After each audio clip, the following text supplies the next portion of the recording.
Doctor Shyama Prasad Mukherjee विश्वविद्यालय के वित्त अधिकारी डॉक्टर आनंद मिश्रा जी दो जगह से वेतन, एक जगह से वेतन एक जगह पेंशन उठा रहे हैं, जिसमें सरकार का स्पष्ट निर्देश है कि वे कहीं से भी एक ही वेतन ले सकते हैं या दोनों के बीच का अंतर हो वही वो वेतन ले उठा सकते हैं।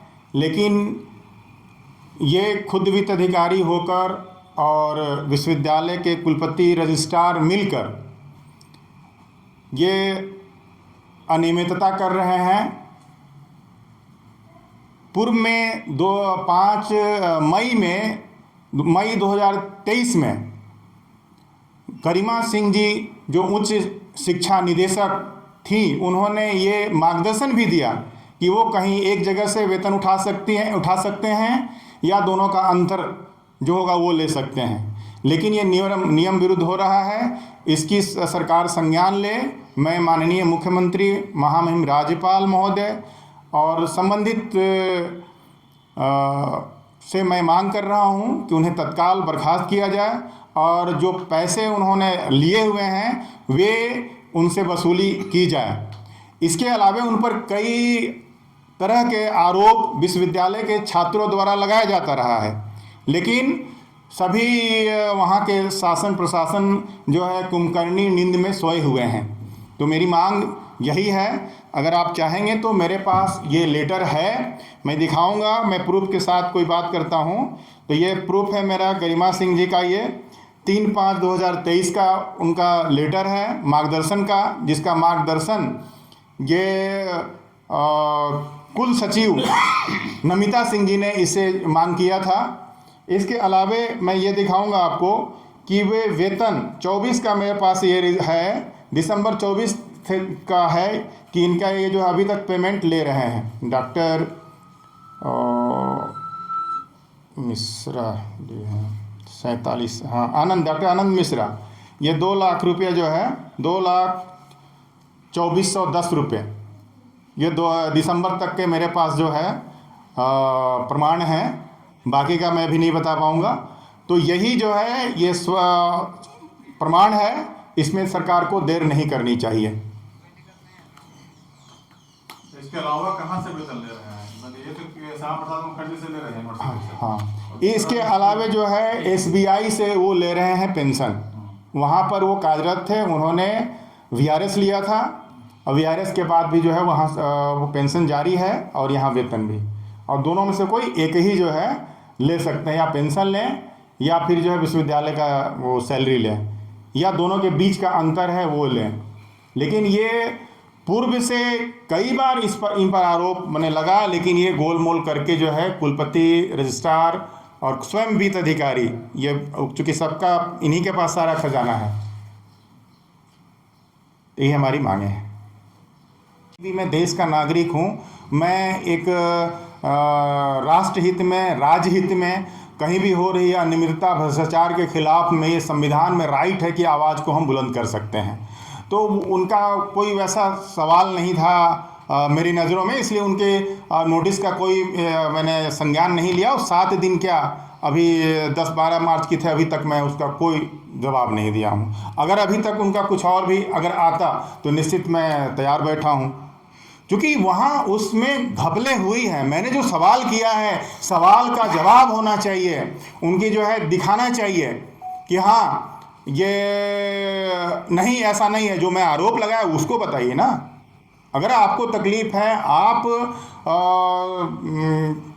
स्वच्छ हैं, ईमानदार हैं, आप बेदाग हैं, तो हमने जो आरोप लगाई, आरोप की सच्चाई आपको बताना चाहिए।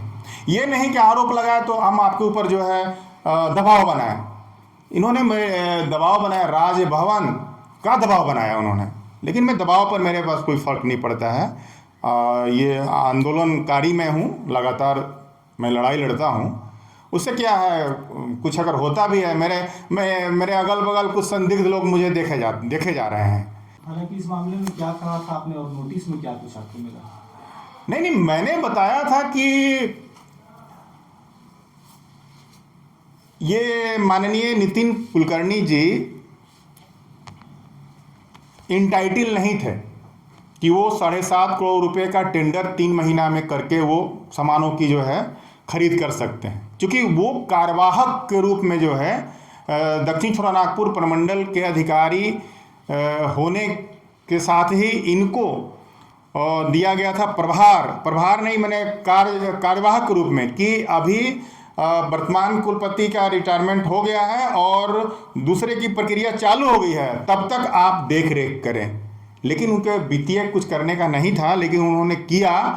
और मैं वही आरोप लगाया कि झारखंड के जो भी निविदाकर्ता थे उनसे ना लिया गया, उनसे बाहर के से लिया गया, पालघर से लिया गया, मेरठ से लिया गया, कोलकाता से, दिल्ली से, झारखंड वासियों के, झारखंड के जो है इससे नहीं करा किया। ये मेरा आरोप था। मेरा आरोप था कि व्यावसायिक शिक्षा है, लगभग 50 करोड़ रुपए का जो है लगभग जो है उसमें आमदनी होती है और उसका कोई अता पता नहीं है, उसका बजट में कहीं कोई जिक्र नहीं है। मैंने बताया था कि सवर्ण या अगड़ी जातियों के जो फी जितना है उतना ही एसी एसटी ओबीसी और ईडब्ल्यूएस का भी फी उतना ही यहाँ पर जो लिया जा रहा है। ये छात्रों के साथ जो है अन्याय है और ये कानून विरोधी काम है।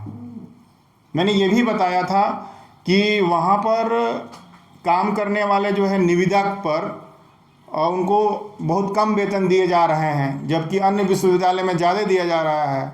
आप बीएड के करेंगे तो 5 करोड़ रुपया सालाना जो है वहाँ पर पैसे आ रहे हैं, आया हो रही है, लेकिन उन फैकल्टी को नहीं बढ़ाया जा रहा है पिछले वर्षों से, कई वर्षों से।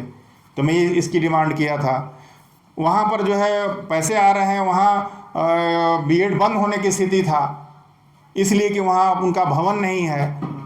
तो भवन के लिए जो है भवन बनाने की हमारी मांग थी और भी बातें थी उसमें जो कि स्पष्ट था। तो इसका जवाब देना भाई हमको, हम तो जवाब मांग रहे हैं। राजेश जी, चूंकि जब आपको नोटिस किया गया है, आगे क्या करेंगे? वो तो नोटिस का मैं बहुत रिस्पॉन्स नहीं लिया। नोटिस को आया 7 दिन हो गया, सब उसके पूछ नहीं, चूँकि मैं जान रहा हूँ और उसके बाद भी वो शांत रहे, कुछ नहीं हमें आया, तो इसलिए हम भी चुपचाप हो गए।